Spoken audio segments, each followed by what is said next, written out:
تاریخ میں ملتا ہے کہ ایک دن یہ ہوا تھا کہ ابو جہل کو صفا کے قریب رسول اللہ کے سامنے آیا اور اس نے نازیبہ الفاظ کہے، آپ کی شان میں گستاخی کی. رسول اللہ نے اس وقت ابو جہل کو جواب نہیں دیا. ایک کنیز بھی اس واقعے کی گواہ تھی. تھوڑی دیر بعد حضرت حمزہ شکار کیا کرتے تھے اور وہ شکار پر گئے ہوئے تھے، لہذا حضرت حمزہ جب واپس آئے مکہ میں تو حضرت حمزہ کا معمول یہ تھا کہ شکار سے واپسی پر وہ کعبے کا طواف کرتے تھے اور اس کے بعد قریش کے یہاں جاتے تھے اور ان سے گفتگو کرتے تھے. تو قریش حضرت حمزہ کی شجاعت کے باعث جو ہے نا بڑا ان کا ویسے احترام کرتے تھے اور ان کا رعب اور دبدبا تھا. تو حضرت حمزہ اپنے معمول کے مطابق جب پہنچے شکار کرنے کے بعد اور انہیں طواف کیا اور اس کے بعد وہ تشریف لائے قریش والوں کے درمیان، تو ایک کنیز، وہی کنیز ان کے قریب آئی اور کہا آپ یہاں موجود نہیں تھے کہ آپ دیکھتے کہ ابو جہل نے محمد کے ساتھ کیا کیا صلی اللہ علیہ وآلہ وسلم. اور اس وقت حضرت حمزہ جلال کے عالم میں اٹھے اور ابو جہل کے قریب پہنچے جو مسجد الحرام میں بیٹھا ہوا تھا، لوگوں سے بات کر رہا تھا. اور حضرت حمزہ نے اس وقت ابھی تک اعلان اسلام نہیں کیا تھا، اس وقت یاد رکھیے گا، یہ میں اعلان اسلام کا واقعہ سنا رہا ہوں آپ کو. اپنی کمان ان کے سر پر ماری، ابو جہل جیسے بڑے سردار کے سب کے سامنے. شدید زخمی ہوا ابو جہل اور حضرت حمزہ نے کہا کہ تو اتنی جرأت رکھتا ہے کہ میرے بھتیجے محمد پر سب کرتا ہے صلی اللہ علیہ وآلہ وسلم. کیا تو یہ نہیں جانتا؟ یہ پہلا موقع تھا کہ حضرت حمزہ اپنے دین کا اعلان فرما رہے تھے اس وقت. کیا تو نہیں جانتا کہ میں محمد کے دین پر ہوں؟ تو جو میں وہی کہتا ہوں کہ جو محمد کہہ رہے ہیں، یعنی اب اگر کچھ بگاڑ سکتے ہو تو میرا بگاڑ کے دکھاؤ. جو محمد نے کہا میں بھی وہی کہہ رہا ہوں. سبحان اللہ، سبحان اللہ. کیا کہنے یا اولی عظمت جناب حمزہ علیہ السلام صلوات. اللہم صلی علی محمد وعلی محمد محمد. اور اس وقت حضرت حمزہ نے اعلان اسلام فرمایا. اور یہ بھی ایک لطیف بات ہے کہ حضرت حمزہ کے اعلان اسلام کے کچھ ہی دن میں حضرت ابو ذر نے بھی اعلان اسلام فرما دیا، قبول اسلام کیا انہوں نے. تو یہ ساتھ ساتھ ہے. اچھا، پھر روایت یہ بھی ہے کہ مشرکین نے رسول اللہ کے سر پر اونٹنی کی بچہ دانی پھینکی، نعوذ باللہ. تو اس وقت پھر حضرت حمزہ بڑے غضبناک ہوئے اور ان کی غیرت جو ہے اعلان اسلام کا سبب بنی. لہذا ایک بہت لطیف حدیث ہے یہاں پر کہ ویسے غصے کے عالم میں کوئی فیصلہ کرنا اچھا نہیں سمجھا گیا. حدیث آپ کے ذہن میں ہے اور آپ نے علماء کی تقاریر سنی ہے کہ غصے کے عالم میں کوئی ڈیسیژن نہ لو. حدیث میں ہے لیکن لم تدخل الجنہ حمیۃ، کوئی بھی غصے میں جوش دکھانے والا جنت میں داخل نہیں ہوگا غیر حمیت حمزہ ابن عبد المطلب، مگر حضرت حمزہ ابن عبد المطلب اسی غضب کی وجہ سے جنت میں داخل ہوں گے. سبحان اللہ، سبحان اللہ، سبحان اللہ. چونکہ انہوں نے رسول اللہ کے لیے اپنی غیرت و اہمیت کا اظہار فرمایا تھا. وَذَلِكَ حِينَ أَسْلَمَ غَضَبًا لِلنَّبِي صلی اللہ علیہ وآلہ وسلم، اس لیے کہ ان کا غضب رسول اللہ کے دفاع کے لیے تھا. لہذا خود حضرت حمزہ کی حمیت و غیرت ہی انہیں جنت میں لے کے جائے گی. کیا کہنے، بے شک. سبحان اللہ، سبحان اللہ، سبحان اللہ. پھر اس کے بعد جب اعلان اسلام ہے تو بہت زیادہ حالات نہیں ملتے ان کی تاریخ میں کہ حضرت حمزہ کی روز کے جو معمول ہیں وہ کیا ہیں، لیکن جب تک انہوں نے مدینہ ہجرت نہ فرمائی بس اتنا ضرور ملتا ہے کہ جس میں پوری ایک داستانی موجود ہے کہ حضرت حمزہ نے رسول اللہ کے ساتھ مل کر اس وقت پھر اعلانیہ تبلیغ شروع کر دی تھی. لیکن رسول اللہ نے کہ انہوں نے اعلان اسلام فرما دیا تھا حضرت حمزہ نے، تو اعلانیہ تبلیغ اب رسول اللہ کے ساتھ کرتے تھے. اور اہم مواقع پر حضرت حمزہ ابن عبد المطلب اور مولا علی ابن ابی طالب وہ رسول اللہ کی حفاظت پر معمول رہتے تھے کہ کہیں مشرکین مکہ رسول اللہ کے قریب نہ آنے پائے. اور پھر مکہ سے مدینہ ہجرت ہوتی ہے. اچھا، مکہ سے مدینہ ہجرت ہوئی، آپ جانتے ہیں کہ رسول اللہ نے مہاجرین اور انصار کو بھائی بنایا. روز مواخات تھا تو خلیفہ اول کو خلیفہ دوم کا بھائی بنایا، حضرت سلمان کو ابو ذر کا بھائی بنایا، مولا علی علیہ السلام کو اپنا بھائی بنایا، اور روز مواخات حضرت حمزہ کو زید بن حارثہ کا بھائی بنایا. اچھا، یہ وہ واحد صحابی ہیں زید بن حارثہ جن کا نام قرآن میں واضح طور پر آیا ہے. تو جس صحابی کا نام قرآن میں واضح طور پر اتنا کلیئر آیا ہے، ان کا بھائی بنا حضرت حمزہ کو. سورہ احزاب کی آیت نمبر 37 وَإِسْتَقُولُ لِلَّذِي أَنْعَمَ اللَّهُ عَلَيْهِ وَأَنْعَمْتَ عَلَيْهِ أَمْسِكْ عَلَيْهِ زَوْجَكَ وَاتَّقِ اللَّهَ وَتُخْفِي فِي نَفْسِكَ مَا اللَّهُ مُبْدِيهِ وَتَخْشَى النَّاسَ وَاللَّهُ أَحَقُّ أَن تَخْشَاهُ فَلَمَّا قَضَى زَيْدٌ، یہ نام ہے، زَيْدٌ مِنْهَا وَطَرًا زَوَّجْنَاكَهَا لِكَيْ لَا يَكُونَ عَلَى الْمُؤْمِنِينَ حَرَجٌ فِي أَزْوَاجِ أَدْعِيَائِهِمْ اذا قضوا منهم وطرا وكان امر الله مفعولا. یہ پوری آیت ہے. ایک خاص واقعہ ہوا، میں واقعے میں جانے کی تفصیل کا بالکل موقع نہیں کہ حضرت زید کے ساتھ کیا واقعہ ہوا تھا کہ جس پر یہ آیت نازل ہوئی. بہرحال حضرت حمزہ کو مواخات میں حضرت زید کا بھائی بنایا. اور پھر پیغمبر اکرم نے رمضان پہلی ہجری کا رمضان تھا، مدینہ میں آنے کے بعد پہلی ہجری کا رمضان، جنگ کا سب سے پہلا پرچم حضرت حمزہ کے لیے باندھا. سب سے پہلے وہ شام سے پلٹنے والے جو قریش کا کاروان تجارت تھا اس کا راستہ روکنے کے لیے وہ سریے کی قیادت کی انہوں نے. حضرت حمزہ 30 مہاجروں کے ساتھ سوار ہو کر ساحل سمندر پر واقع ایس نامی علاقے میں پہنچے. وہاں ابو جہل کی سرگردگی میں 300 سواریوں کا سامنا انہیں کرنا ہوا. پھر مجدی بن عمر نامی شخص نے دونوں فریقین کے درمیان امن کا معاہدہ کروا دیا اور کوئی جھڑپ نہیں ہوئی اور فریقین جو ہے وہ جنگ کیے بغیر واپس آ گئے. پھر حضرت حمزہ مختلف غزوات میں جو کم معروف ہیں جیسے غزوہ ابوا ہے، غزوہ ذوالعشیرہ ہے، غزوہ بنی قینقاع ہے، اس میں رسول اللہ کے لشکر کے علمدار رہے. اور پھر غزوہ بدر میں تو سبھی جانتے ہیں کہ حمزہ سپاہ اسلام کے صف اول میں تعینات ہیں.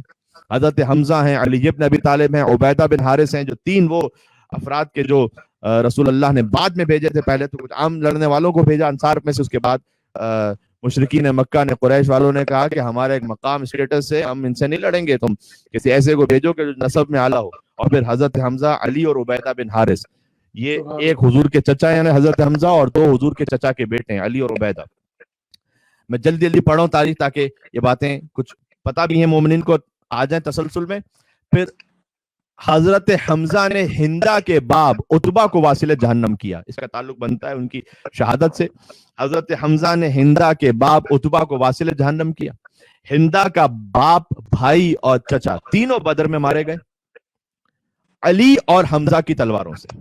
سبحان اللہ سبحان اللہ. لہٰذا ہندا نے نظر مانی تھی کہ وہ حضرت حمزہ کا کلیجہ چبائے گی اور اس نے وحشی غلام سے کہا تھا کہ یا علی کو قتل کرو یا حمزہ کو، تو تجھے انعام و اکرام بھی دوں گی اور بعض تاریخوں کے مطابق یہ کہ اپنے آپ سے مقاربت بھی دوں گی. بس اتنا میں کہہ سکتا ہوں، اس سے آگے نہیں کہہ سکتا. اس وحشی نے ابتدا میں غزوہ احد میں مولا علی کے قتل کا ارادہ کیا لیکن میدان میں ہمت نہیں ہو سکی کہ وہ علی پر نیزہ چلائے. سب سے پہلے وہ وحشی جو ہے وہ حضرت علی بن ابی طالب کو شہید کرنا چاہتا تھا اور پھر اس نے جا کر حضرت حمزہ پر وار کیا اور حضرت حمزہ کو شہید کیا اور ان کا کلیجہ نکال کر ہندا بن عتبہ کے حوالے کیا. ہندا نے اپنا لباس اور زیور جو ہے وحشی کو دے دیا بطور تحفہ اور وعدہ کیا کہ مکہ پہنچ جا پھر تجھے 10,000 دینار اور انعام بھی دوں گی. اور پھر ہندا حضرت حمزہ کے لاشے کے قریب آئی اور بدن کا مسئلہ کرنا شروع کیا اور ان کے اعضائے جسمانی سے ہار بنائے، کنگن بنائے، بالیاں بنائی، حتیٰ کہ پازیب بھی بنائی حضرت حمزہ کے اعضائے بدن سے. یہ کتاب المغازی کی جلد نمبر 1 صفحہ نمبر 285 پر لکھا ہوا ہے، وہاں سے آپ خدمت میں عرض کر رہا ہوں کہ کنگن بنائے، بالیاں بنائی، پازیب بنائی اور ان کو اپنے ساتھ مکہ لے کر گئی وہ. اور جب اس نے مسئلہ کر دیا حضرت حمزہ کے لاشے کو تو پھر معاویہ بن مغیرہ اور ابو سفیان نے دوبارہ آ کر حضرت حمزہ کے بدن کو مسئلہ کیا اور ان کا جو لاشا تھا اس پر پھر سے ضربیں لگائیں. ویسے ہی نہیں کہ امام سجاد علیہ السلام دربار شام میں حضرت حمزہ پر ناز کرتے تھے. سبحان اللہ سبحان اللہ. ایسے ہی نہیں، بے شک بے شک. امام سجاد دربار شام میں کہتے ہیں کہ فضلنا، اللہ سبحانہ و تعالیٰ نے ہمیں فضیلت عطا کی ہمارے خانوادے کو بأن النبی المختار محمدن منا، محمد مصطفیٰ صلی اللہ علیہ وسلم نبی مختار ہم میں سے، ومن صدیق اکبر علی ابن ابی طالب ہم میں سے، ومن الطیار جعفر طیار ہم میں سے، ومن اسد اللہ، اور اللہ کے شعر و اسد و رسول ہی اور رسول اللہ کے شعر حضرت حمزہ ہم میں سے. ان ہستیوں کے ساتھ رسول اللہ، مولا علی، جعفر طیار کے ساتھ حضرت حمزہ کا نام لیا امام سجاد علیہ السلام نے دربار یزید میں اور یاد کیا. سبحان اللہ سبحان اللہ. اور پھر حضرت حمزہ احد کے پہلے شہید ہیں کہ جن کی نماز جنازہ رسول اللہ نے پڑھائی. اور بعد ازاں پھر کیا ہوا کہ شہداء کو باری باری لایا گیا تو حضرت حمزہ پر تو ایک الگ سے نماز جنازہ پڑھی. پھر ہر شہید کے لاشے کو حمزہ کے قریب رکھا جاتا تھا اور رسول اللہ ان شہداء کے ساتھ حضرت حمزہ کی نماز جنازہ بار بار پڑھتے تھے. سبحان اللہ سبحان اللہ، کیا اللہ اکبر. یعنی تاریخ میں لکھا ہوا ہے کہ 70 مرتبہ حضرت حمزہ کی نماز جنازہ پڑھی گئی مستقل طور پر اور دیگر شہداء کے ساتھ ملا کر. سبحان اللہ. 70 مرتبہ جس شہید پر رسول اللہ نے نماز جنازہ پڑھی وہ حضرت حمزہ ہے. واہ. سبحان اللہ. سبحان اللہ. مشرکین نے ان کے بدن کو رہنا کر دیا تھا، لہذا حضرت صفیہ جو حضور کی پھوپھی ہیں اور حضرت حمزہ کی خواہر ہیں، بڑے حالات ملتے ہیں. سید الشہداء چونکہ لقب بھی ہے نا، امام حسین لاش ابا عبداللہ الحسین بھی پامال ہوا تھا، لاش حضرت حمزہ بھی مسلح ہوا تھا، چاک چاک ہوا تھا. حضرت حمزہ کی لاشوں پر ان کی بہن آئی. یہ حضرت صفیہ وہی ہیں کہ جن کی قبر جنت البقیع میں ہے اور وہ مسمار ہے. حضرت صفیہ جو کپڑا لائی تھیں اس کپڑے میں حضرت حمزہ کو دفن کیا گیا. یعنی یہاں پر بہن کو کم از کم اتنی مہلت مل گئی کہ کفن دے دیں اپنے بھائی کو.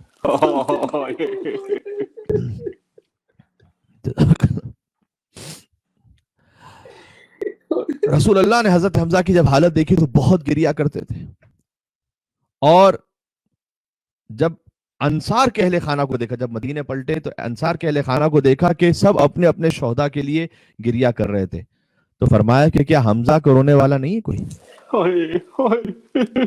جیسے رسول اللہ کی تمنا حسین پر گریے کے لیے، ویسے حضرت حمزہ پر گریے کے لیے. یاد رکھیے. سبحان اللہ. تو سعد ابن معاذ نے حضور کی بات سن لی اور انصاری خواتین کو رسول اللہ کے گھر پہ بھیجا کہ جاؤ حضرت حمزہ کا پرسہ پیش کرو رسول اللہ کو. اور اس کے بعد دیکھیں سبحان اللہ کتنی آپ شباہتیں ڈھونڈ سکتے ہیں. ہمارا جب کوئی دنیا سے گزر جاتا ہے ابھی تو طریقہ یہ رہا کہ پھر انصاری خواتین وہ اپنے کسی بھی مرحوم پر رونا چاہتی تھی تو پہلے حضرت حمزہ پر روتی تھی اور بعد میں پھر اپنے مرحوم پر روتی تھی. سبحان اللہ سبحان اللہ سبحان اللہ. یہ ساری عزاداری کی دلیلیں بھی ہو سکتا ہے میں محرم میں کچھ اس حوالے سے بات بھی کروں آپ کی خدمت میں. پھر روایت یعنی یہ سب رسول اللہ کے سامنے ہو رہا تھا بلکہ رسول اللہ کے حکم پر ہو رہا تھا. کون کہتا ہے کہ شہید پر رونا بدعت ہے؟ سبحان اللہ. کون کہتا ہے کہ شہید تو چونکہ زندہ ہے لہٰذا نہ رو؟ رسول اللہ کیا آپ ان سے زیادہ جانتے ہیں کہ رسول اللہ تو سید الشہداء کے لیے کہہ رہے ہیں کہ گریا کرو، بلکہ تنبیہ کر رہے ہیں کہ تم اپنے مرحومین پر رو رہے ہو تو میرے چچا حضرت حمزہ پر رونے والا کون ہے؟ اور پھر اس کے بعد انہوں نے گریا کروایا اور خود گریا کیا، اور حضرت حمزہ کے سوگ میں 3 دن تک لباس عزا پہنا گیا. آخری جملہ ایک اور بھی کہہ دوں پھر مسلسل مصائب پر آتا ہوں کہ بی بی فاطمہ زہرا بھی قبر حضرت حمزہ پہ جاتی تھی. یہ بھی تاریخ میں حالانکہ احد کافی دور ہے مدینہ سے، لیکن بی بی فاطمہ زہرا قبر حضرت کچھ تو تسلی ملتی ہوگی نا بی بی کو حضرت حمزہ کی قبر پہ جا کے. جو بی بی پر مظالم ہوئے تو اپنا دکھ حضرت حمزہ سے جا کے کہتی تھی ان کی قبر پہ جا کے، کہ وہ کہتی ہوں گی کہ آپ میرے بابا کے چچا ہیں تو آپ مدافع رسالت تھے، آپ گزر گئے، اے حمزہ، اے چچا حمزہ، اے میرے جد حمزہ، اگر آپ موجود ہوتے تو اس وقت ظاہر ہے کہ علی سا تنہا نہ ہوتے. بلکہ ایک حدیث ہے کہ اگر حدیث سنا رہا ہوں، حضرت حمزہ اور حضرت جعفر طیار جن کی شہادتیں پہلے ہی ہو چکی تھیں، اگر یہ 2 ہستیاں فقط علی ابن ابی طالب کے ساتھ ہوتی نا تو حق کے فاطمہ اور حق کے علی غصب نہ کیا جاتا. یہ حدیث موجود ہے. یعنی ساری امت ایک طرف اور فقط حضرت حمزہ اور حضرت جعفر طیار ایک طرف.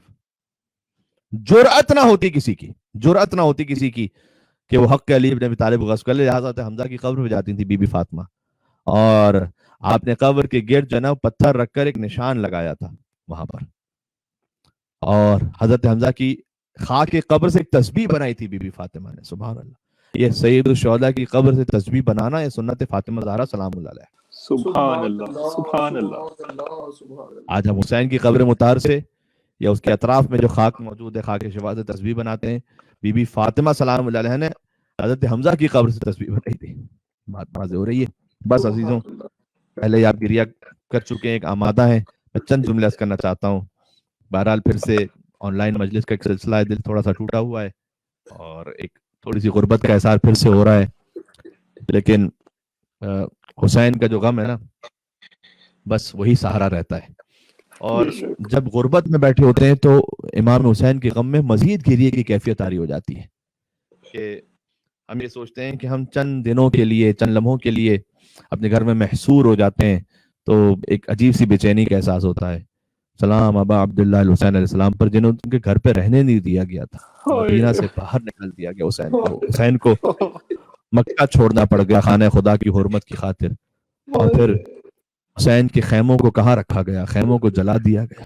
اہل بیت کے گھروں پر عجیب مصیبت ہے کہ دشمن وہ، اب میں کہنا چاہتا ہوں جملہ، وہ کمظرف کہ جنہوں نے میدان جنگ میں کبھی کسی دشمن اسلام کو نہیں مارا، انہوں نے آ کر محمد اور علی اور حسین کی بیٹیوں کو مارا.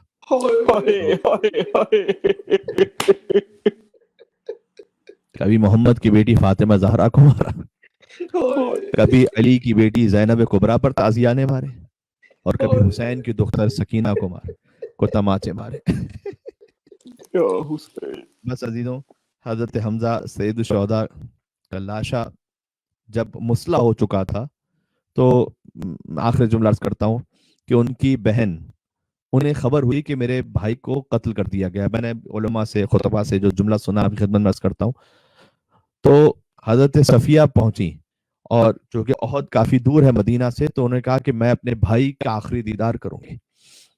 ایسے واقعات بڑے دردناک ہوتے ہیں. میں نے سنا تھا کہ ایران عراق جنگ کے دوران جب ایک شہید کا لاشا آیا تھا تو بہرحال ایک خاتون تھی، اپنے بہن تھی، اپنے بھائی کا لاشا دیکھنا چاہتی تھی. وہ بار بار آگے بڑھتی تھی لیکن اس کو لاشا دکھاتے نہیں تھے. تو کسی نے کہا کہ اس کو لاشا دکھا دو، کیا فرق پڑتا ہے، ایک بہن ہے، آخر وقت میں اپنے بھائی کا ایک لاشا دیکھ لے گی. کہا نہیں، اس کے بھائی کی لاش پر سر موجود نہیں ہے، اس لیے ہم نہیں دکھا سکتے. یہ احترام ہے خار کا. سلام خواہر حسین ابن علی، بی بی زینب سلام اللہ علیہ، آپ پر ہمارے ہزاروں سلام ہو. جو کسی بہن نے نہیں دیکھا مصائب کا منظر، وہ حسین کی بہن سیدہ زینب بنت فاطمہ زہرا سلام اللہ علیہ نے دیکھا. حضرت صفیہ آ رہی تھی تو حضور نے کہا کچھ لوگوں سے کہ روک لو، حضرت صفیہ کو روک لو، یعنی اپنی پھوپھی کے لیے وہ کہہ رہے تھے، حضرت حمزہ کی خواہر کے لیے، کہ وہ نہ دیکھنے پائیں بھائی کا لاشا. تو وہ قریب آتی گئیں، قریب آتی گئیں. تو جب وہ بہت قریب آ گئیں اور حضور کہتے تھے کہ کوئی چادر ہے وہاں پر، اب بھرے میدان میں چادر کہاں سے ملتی کہ حضرت حمزہ کے لاشے پر ڈال دی جائے. تو میں نے اپنے استاد محترم سے جملہ سنا کہ جب حضرت صفیہ بہت قریب آ گئی نا حمزہ ابن عبد المطلب کے لاشے پر، تو حضور نے فوراً اپنی ابا اتاری اور حضرت حمزہ کے لاشے پہ ڈال دی تاکہ بہن کی نگاہ بھائی کے لاشے میں نہ پڑنے پائے. اس لیے کہ جگر چاک ہو چکا تھا، لاش مسلح ہو چکی تھی، لاش پر بہت ساری ضربیں تھیں، نیزوں سے، تلواروں سے حضرت حمزہ پر بعد میں بھی وار کر کے ان کا لاشا کٹا ہوا تھا. لہذا حضور نہیں چاہتے تھے کہ کسی بہن کی نگاہ بھائی کیسے لاشے پر پڑے، تو وہ بہت قریب پہنچ گئی تو حضور نے فوراً سے اپنی ابا اتاری اور حضرت حمزہ کے لاشے پہ ڈال دی. اور حضور نے محفوظ کر لیا کہ حضرت صفیہ براہ راست حضرت حمزہ کے لاشے کو نہ دیکھیں. اور پھر حضرت صفیہ اپنے ساتھ ایک کپڑا لائی تھی، اسی کپڑے ہی کا کفن بنا کر حضور نے حضرت حمزہ کو دیا.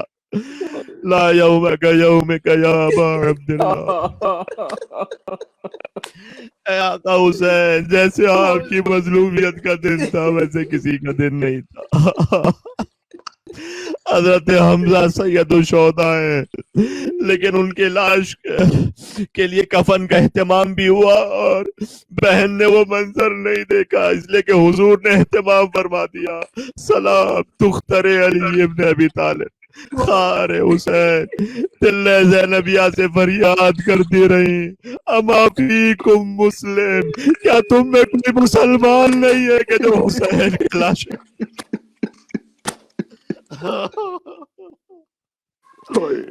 بی بی زینب سلام اللہ علیہ بار بار لکھا ہوا ہے مقتل میں، کبھی خیمے سے آتی تھی، خیمے کے در پہ جاتی تھی، کبھی دوڑ کے جاتی تھی تلہ زینبیہ اس پہاڑی پر، پھر واپس آتی تھی، پھر آتی، یعنی گویا بی بی خیام کی حفاظت بھی بی بی کے ذمہ تھی اور بھائی کے لاشے کو بھی دیکھنا تھا.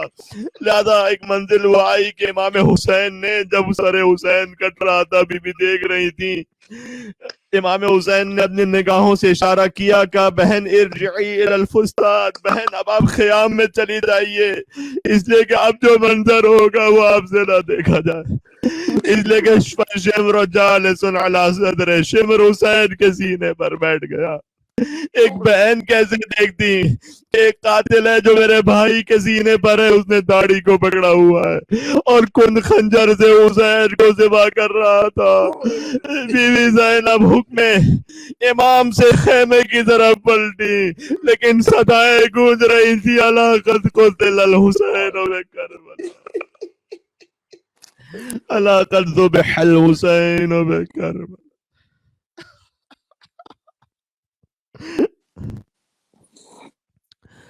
وَسَيَعْلَمُ الَّذِينَ ظَلَمُوا عَلَى مُحَمَّدٍ أَيَّ مُنْقَلَبٍ يَنْقَلِبُونَ.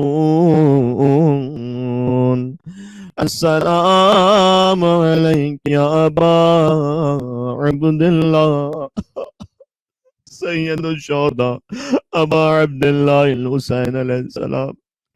اے بی بی فاطمہ آپ جاتی تھی حضرت حمزہ کی قبر پر، لیکن جب بی بی زینب آئی حسین کی قبر پر تو کیا عالم تھا. کہہ رہی تھی اے بھیا آپ کی امانت میں شام کے زندان میں چھوڑ کے آ رہی. السلام علی الحسین وعلی علی ابن الحسین وعلى أولاد الحسين وعلى أصحاب الحسين. پروردگار اس ذکر کو قبول فرما لے، کوئی غم نہ عطا فرما سوائے غم ابا عبداللہ الحسین علیہ السلام کے. حاجات پوری فرما، مولا کے ظہور میں تعجیل فرما. اور اس وقت لاک ڈاؤن کے پھر سے حالات ہیں، مومنین کے لیے خیر و عافیت عطا فرما، رزق میں وسعت عطا فرما، اور حضرت حجت کے ظہور پر نور میں تعجیل فرما. ربنا تقبل منا انك انت السميع العليم بجاء محمد وآلہ الطیبین الطاہرین. اللهم صل على محمد وآل محمد وعجل فرجہ.